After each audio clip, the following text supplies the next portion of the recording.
Hello दोस्तों, आप सभी का स्वागत है आपका अपना YouTube channel now no doubt में। प्यारे दोस्तों, आज के इस वीडियो में मैं आप लोगों को साइंस फर्स्ट सिटिंग का आंसर की कराने वाला हूं। बिहार बोर्ड मैट्रिक परीक्षा 2024 का जो फर्स्ट सिटिंग का साइंस का पेपर है उसका मैं आंसर की कराने जा रहा हूं। यदि आप चैनल पर नए हैं तो प्लीज़ सब्सक्राइब करें मेरे चैनल को, ताकि इसी प्रकार का वीडियो आपके सामने आते रहें और आप इससे फ़ायदा उठाते रहें। तो चलिए क्वेश्चन की ओर बढ़ते हैं। आपका क्वेश्चन का नंबरिंग आगे पीछे हो सकता है, इसलिए कि मेरे पास सेट ए है, और अगर आपके पास भी सेट ओ ए होगा तो आपका भी क्वेश्चन बिल्कुल सीरियल वाइज जिस हिसाब से इस क्वेश्चन में दिया गया है वैसा ही हो सकता है। परंतु यदि आपके पास अन्य कोई दूसरा सेट है तो कोई दिक्कत नहीं है, क्वेश्चन आगे पीछे नंबरिंग हो सकता है, परंतु क्वेश्चन सेम टू सेम है।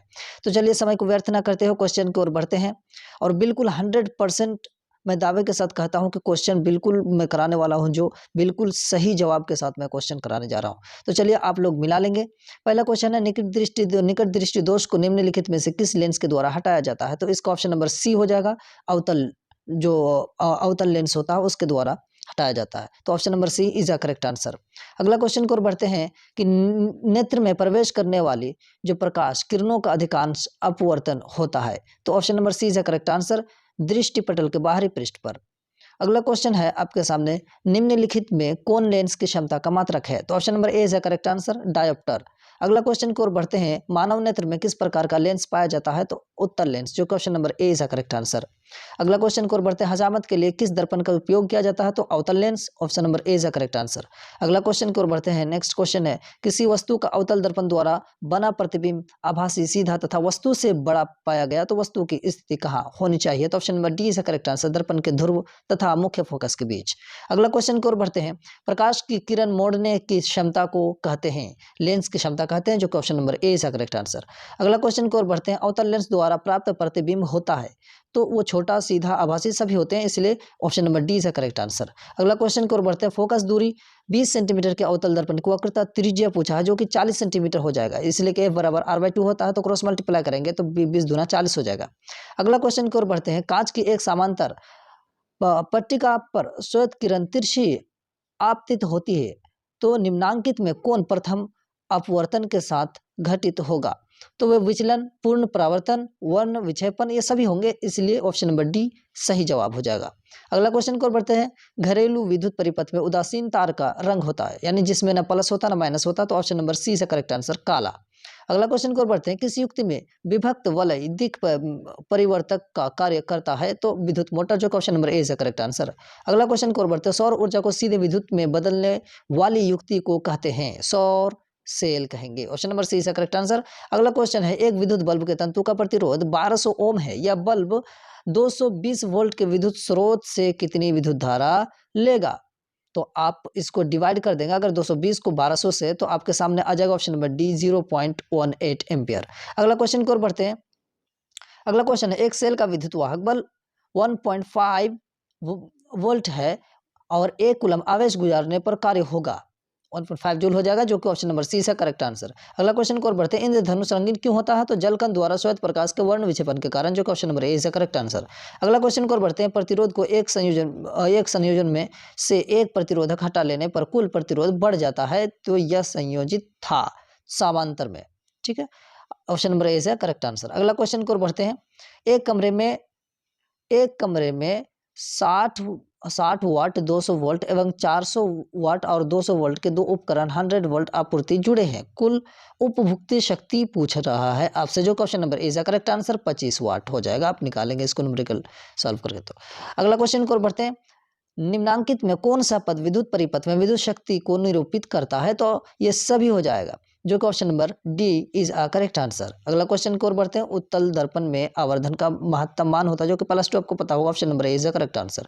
अगला क्वेश्चन की ओर बढ़ते हैं, विभवांतर मापा जाता है किससे? तो वोल्टमीटर से, जो कि option number B is a correct answer. अगला क्वेश्चन की ओर बढ़ते हैं, निम्नांकित में कौन सा कथन सत्य है? तो option number C is a correct answer, ampere is equal to volt divided by ohm. अगला क्वेश्चन की ओर बढ़ते हैं। अगला क्वेश्चन है कि निम्नलिखित पदार्थों में चालक है, तो चालक है यहाँ पर कांच तो नहीं है अब्रक, जो कि option number C is a correct answer, aluminium हो जाएगा। अगला क्वेश्चन की ओर बढ़ते हैं, नाभिक या ऊर्जा प्राप्त करने के लिए निम्नलिखित में कौन आवश्यक है? तो यूरेनियम हो जाएगा, जो कि option number B is a correct answer. वायु का निरपेक्ष अपवर्तनांक वास्तव में होता है 1 से अधिक हो जाएगा जी, आपको एग्जैक्ट 1.007 होता है ना, तो 1 से अधिक हो जाएगा। Option number B is the correct answer. अगला क्वेश्चन की ओर बढ़ते हैं। नेक्स्ट क्वेश्चन है, आंख नाक गला के चिकित्सक द्वारा उपयोग में लाया जाने वाला दर्पण अवतल दर्पण होता है, इसलिए कि उसको बड़ा बड़ा करके देखना होता है।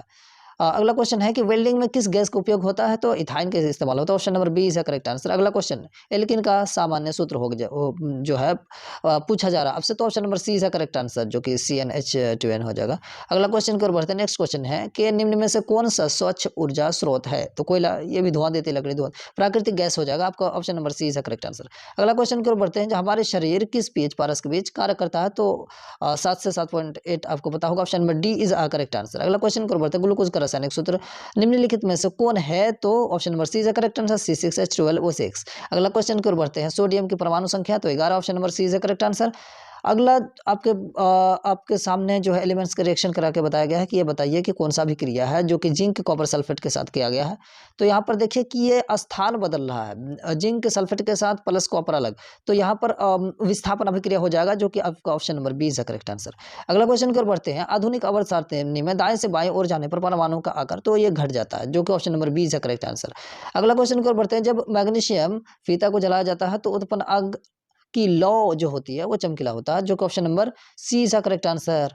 अगला क्वेश्चन, एथीन का आणविक सूत्र C2H6 है, इसमें है, तो इसमें 7 जो है सहसंयोजक बंधन हो जाएगा आपका। Option number C is the correct answer. अगला क्वेश्चन की ओर बढ़ते हैं कि शल्य चिकित्सा में टूटी हड्डियों को जोड़ने के लिए प्रयुक्त होने वाला रासायनिक जो पदार्थ है वो plaster of Paris. Option number B is the correct answer. अगला क्वेश्चन की ओर बढ़ते हैं कि निम्नांकित में कौन सा संयोजक यौगिक है, तो CH4 हो जाएगा। Option number C is the correct answer हो जाएगा आपके सामने। अगला क्वेश्चन है कि अमोनियम क्लोराइड का जलीय विलयन होता है तो वो उदासीन होता है, नाम लिया ना क्षारीय, उदासीन होता है। Option number A is the correct answer. अगला क्वेश्चन की ओर बढ़ते हैं। निम्नांकित में कौन विद्युत का सुचालक होता है, तो ग्रेफाइट होता है। अगला क्वेश्चन की ओर बढ़ते हैं, जो कि option number D is the correct answer. अगला क्वेश्चन की ओर बढ़ते हैं कि खड़ी आग का रासायनिक सूत्र क्या हो जाएगा, तो CaCO3 हो जाएगा।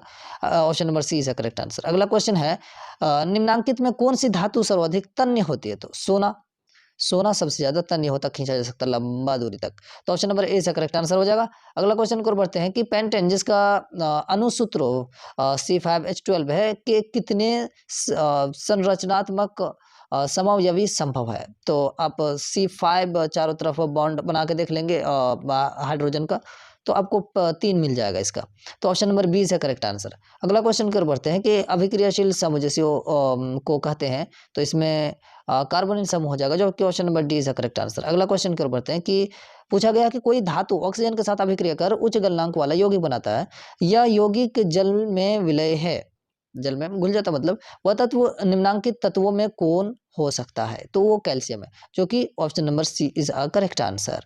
अगले क्वेश्चन को बढ़ते हैं कि मालाचाइट किस धातु का एस्क है, तो मालाचाइट एम से, तो मैग्नीशियम हो जाएगा, option number A is a correct answer. अगला क्वेश्चन को बढ़ते हैं लोहे पर जिंक परत लेपित करने की क्रिया को कहते हैं, तो उसे गैल्वेनीकरण कहते हैं, जो कि option number B is a correct answer. अगला क्वेश्चन है कि सिरका में कौन सा अम्ल पाया जाता है, तो एसिटिक अम्ल सबको पता है, option number A is a correct answer. अगला क्वेश्चन, मैग्नीशियम की परमाणु संख्या 12 है, इसके संयोजकता क्या होगा, तो 2 हो जाएगा, option number B is a correct answer. अगला क्वेश्चन है निम्नांकित में किस धातु का विस्थापन उसके लवण के विलयन से लोहा द्वारा होता है, तो वो तांबा, जो कि ऑप्शन नंबर ए है करेक्ट आंसर। अगला क्वेश्चन की ओर बढ़ते हैं। अगला क्वेश्चन है आपके सामने, एथिल एल्कोहल का व्यापारिक उत्पादन किस रासायनिक क्रिया द्वारा किया जाता है, तो किण्वन द्वारा किया जाता है, जो क्वेश्चन नंबर सी है करेक्ट आंसर। अगला क्वेश्चन है कली चूना का रासायनिक सूत्र पूछा, जो कि CO हो जाएगा, कली चूना का पूछा, ऑप्शन नंबर बी है करेक्ट आंसर। अगला क्वेश्चन है कि आयोडीन युक्त नमक जो है, आयोडीन युक्त नमक, तो ये ए और बी दोनों हो जाएगा, जो ऑप्शन नंबर सी है करेक्ट आंसर। अगला क्वेश्चन की ओर बढ़ते हैं कि प्लास्टर ऑफ पेरिस का रासायनिक नाम क्या है, तो ऑप्शन नंबर सी है correct answer, calcium sulphate hemihydrate, जो कि ऑप्शन नंबर सी है करेक्ट आंसर। अगला क्वेश्चन की ओर बढ़ते हैं कि कैथोड किरणों में क्या उपस्थित रहते हैं, तो इलेक्ट्रॉन, ऑप्शन नंबर ए है करेक्ट आंसर। अगला क्वेश्चन की ओर बढ़ते हैं, कवक में पोषण की कौन सी विधि है, तो मृतोपजीवी होता है, जो कि ऑप्शन नंबर बी है करेक्ट आंसर। अगला क्वेश्चन की ओर बढ़ते हैं कि लाइटेक्स पाया जाता है, तो ये कनेर में पाया जाता है, जो कि ऑप्शन नंबर ए है करेक्ट आंसर। अगला क्वेश्चन को बढ़ते हैं, एंड्रोजेंस स्रावित होता है, तो विरशन द्वारा होता है, option number B is correct answer. अगला क्वेश्चन है कि वर्तिका भाग है, तो जयांग का हो जाएगा। अगला क्वेश्चन है आपके सामने, जो कि ऑप्शन नंबर यहाँ पर जयांग कितना ऑप्शन नंबर पर है, बी पर है। अगला क्वेश्चन की ओर बढ़ते हैं कि ग्रहणी भाग है छोटी आंत का। अगला क्वेश्चन की ओर बढ़ते हैं। नेक्स्ट क्वेश्चन है, मनुष्य में नासिक छिद्र और लैरिंक्स ट्रैकिया द्वारा फेफड़ा मिलकर बनता है। तो श्वसन तंत्र, जो option number D is the correct answer. अगला क्वेश्चन की ओर बढ़ते हैं। पादप में जाइलम उत्तरदायी होते हैं क्यों? जल संवहन के लिए, जल ले जाने के लिए। Option number C is the correct answer. अगला क्वेश्चन है, जिब्रेलिन है ये पादप हार्मोन है। Option number A is the correct answer. अगला क्वेश्चन है कि पत्तियों का मुरझाना किस पादप हार्मोन के कारण होता है? तो ये एब्सिसिक अम्ल या एब्सिसिक एसिड के कारण होता है। Option number B is the correct answer. Next question है, निम्नलिखित में से नर युग्मक कौन है? तो शुक्राणु। ऑप्शन नंबर बी इसका करेक्ट आंसर हो जाएगा। अगला क्वेश्चन है, परजीवी पौधा का एक उदाहरण है? तो अमरबेल हो जाएगा, जो दूसरे पेड़ पर जीता है, जो कि ऑप्शन नंबर सी है करेक्ट आंसर। नेक्स्ट क्वेश्चन है, द्विखंडन पाया जाता है? तो ये जीवाणु में पाया जाता है दोस्तों, जो option number C is correct answer. अगला क्वेश्चन है, अगला समय में कौन सा हार्मोन स्रावित होता है? तो insulin. Option number D is correct answer. अगला क्वेश्चन है, निम्नलिखित में से कौन रक्त का थक्का जमने के लिए उत्तरदायी है? तो रक्तबिंबाणु, जो कि option number A is correct answer. अगला क्वेश्चन है आपके सामने, सजीव जीवधारियों द्वारा किस प्रकार की नाइट्रोजनी पदार्थ का उत्सर्जन होता है? तो ये अमोनिया, यूरिया और यूरिक अम्ल, इनमें से सभी हो जाएगा। Option number D is correct answer. अगला क्वेश्चन है आपके सामने, किशोर अवस्था में होने वाले शारीरिक परिवर्तन का कारण आपसे पूछा जा रहा है, जो कि यहाँ पर ए और बी दोनों हो जाएगा, यानी थायरोक्सिन और एस्ट्रोजन हो जाएगा। Option number D is correct answer. अगला क्वेश्चन है, शरीर का संतुलन बनाए रखता है कौन? सेरिबेलम। ठीक है, पूरा शरीर का बैलेंस बनाकर रखता है। ऑप्शन नंबर सी इसका करेक्ट आंसर। अगला क्वेश्चन है, जीन शब्द किसने प्रस्तुत किया है? जो कि आपको पता है होगा, जोहानसन ने। ऑप्शन नंबर बी इसका करेक्ट आंसर। अगला क्वेश्चन है, निम्नलिखित में से किस में द्विखंडन नहीं होता है? तो ईस्ट में। Option number A is the correct answer. Next question है, परागकण निम्न में से किसके अंदर बनते हैं? परागकण से परागकोश। Option number D is the correct answer. अगला क्वेश्चन है कि रुधिर चाप नियंत्रित होता है? तो इंट्रिनल द्वारा, जो option number D is the correct answer. Next question है, कौन सी बीमारी श्वसन तंत्र से संबंधित है? तो निमोनिया। आपके सामने option number C is a correct answer हो जाएगा। अगला क्वेश्चन है, रक्त में शर्करा का स्तर नियंत्रित करता है insulin. Option number C is correct answer. Next question है, मानव शरीर में सबसे लंबी कोशिका कौन सी है? तो तंत्रिका तंत्र। Option number B is correct answer. Last and final question है, मुख गुहा में आहार का कौन सा भाग का पाचन होता है? तो कार्बोहाइड्रेट का पाचन होता है। थैंक यू सो मच अंत तक देखने के लिए। फिर से मैं एक बार रिक्वेस्ट करूंगा, अगर आप चैनल पर नए हैं तो प्लीज सब्सक्राइब करें and press the bell icon, ताकि आने वाला वीडियो का नोटिफिकेशन आपको सबसे पहले मिल सके।